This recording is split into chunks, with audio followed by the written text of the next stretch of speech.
Salut les amis, je suis ravie de vous retrouver en ce mois d'avril. Vous le savez, en province de Liège, c'est la fête des classiques ardennaises.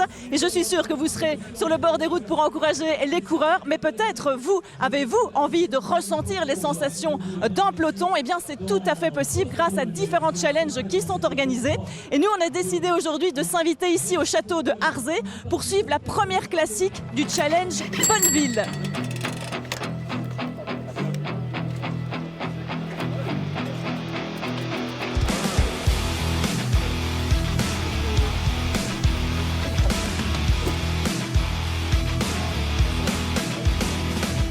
Vous avez un beau nom d'équipe là. Les novices bar, oui.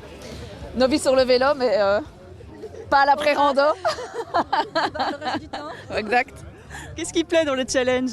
Qu'est-ce qui plaît dans les challenges? C'est la convivialité, c'est des courses tout à fait différentes, c'est une ambiance qui est là, qui est toujours au rendez-vous et des super rencontres tout le temps. C'est l'aventure et puis la compétition aussi parce que c'est une des opportunités qu'on a ici avec la BCF, c'est pouvoir se mesurer aux autres.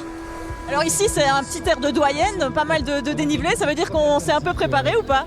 Ouais, clairement c'est préparé, c'est pas mon domaine normalement, donc j'ai clairement mes dernières sorties là depuis un mois c'était dénivelé, j'allais chercher les côtes. Je pense que ça va être par un côté pas rigolo, mais rigolo aussi en même temps, on a vraiment hâte.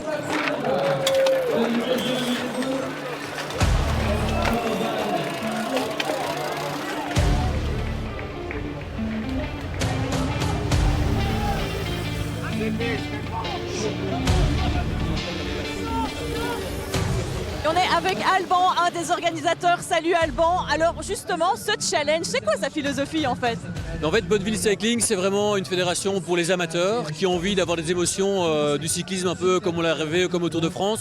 Donc c'est une ligue par équipe où on fait des courses, des classiques, des challenges, où on peut devenir le meilleur grimpeur, le meilleur sprinter, ou bien faire des défis un peu plus folkloriques pour ceux qui sont moins entraînés.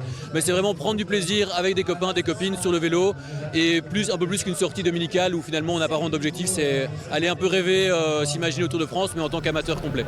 Voilà, mais se sentir quand même dans la peau d'un pro. Ouais, d'un pro ou d'une pro, parce que bon, il y a des motos ouvreuses, il y a des signaleurs, il y a des arrivées un peu particulières, des remises des prix un peu exceptionnelles, etc. Des parcours qui sont challengeants. Un peloton, c'est très rare de rouler en peloton quand on est amateur, donc il y a tous ces aspects, cet imaginaire du cyclisme pro, mais sans se prendre au sérieux. Voilà, justement, pas mal de pelotons, 1200 participants aujourd'hui. Ouais, il y a pas mal de pelotons. On est 4 pelotons masculins, 2 pelotons féminins. Ce qui est super cool, c'est que le peloton féminin est celui qui grandit le plus en plus chaque année parce que au début ça faisait un peu peur. Je pense qu'il y avait plus de mecs, maintenant il y a de plus en plus de filles. Et puis c'est du bouche à oreille, des copines, on voit que c'est chouette et qu'il faut pas simplement être super entraîné. C'est pas la plus forte qui va s'amuser, c'est que chacun à son niveau va trouver son petit truc, son dépassement en fait pour faire quelque chose de chouette. Quel est le profil aujourd'hui? Alors aujourd'hui c'est 80 km pour les meilleurs pelotons les plus entraînés avec 1600 mètres de dénivelé positif. Pour les autres c'est 60 km et 1200 mètres de dénivelé positif, donc c'est une étape qui grimpe beaucoup. Mais comme on aime bien le dire, attention, je vais dire une phrase un peu cliché, mais on l'aime bien, c'est qu'on n'arrive pas au sommet en dépassant les autres, mais en se dépassant soi-même. Et c'est vraiment ça le message, c'est que arriver au bout, c'est le plus important. C'est une classique très dure, mais on va passer une magnifique journée. Il fait beau, il y a du soleil, et on se retrouve tous ici après pour une bonne bière fraîche, donc c'est le plus important.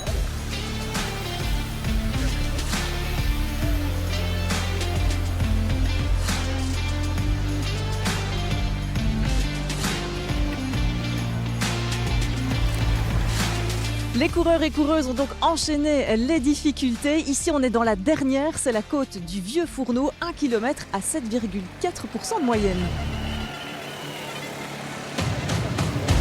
Kilomètre 74, 3 ans en tête au sommet de la côte du Vieux Fourneau.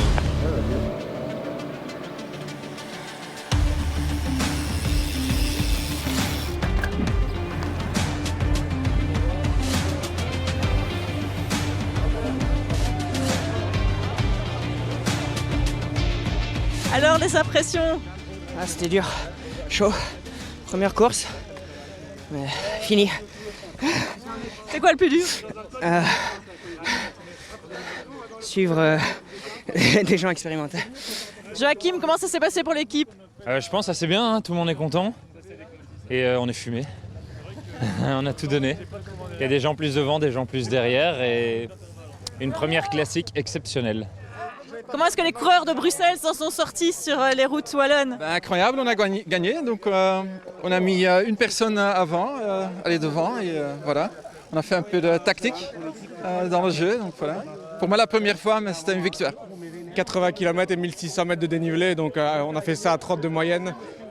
Pour ceux qui roulent un peu, ça fait 200 watts de moyenne sur 2h30, donc c'est quand même une belle sortie d'intensité, beaucoup de plaisir, mais du plaisir de la souffrance.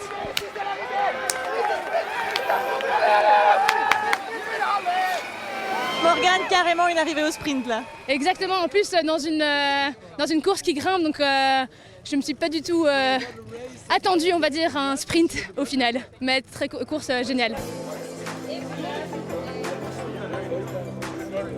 Et voilà, après l'effort, place au réconfort et à l'animation. Quelle belle ambiance ici et surtout quelle chouette organisation. C'est vraiment une belle découverte. Alors si vous aussi vous avez envie de créer votre équipe, je vous mets toutes les informations par ici. D'ici là, que ça roule pour vous et à très bientôt.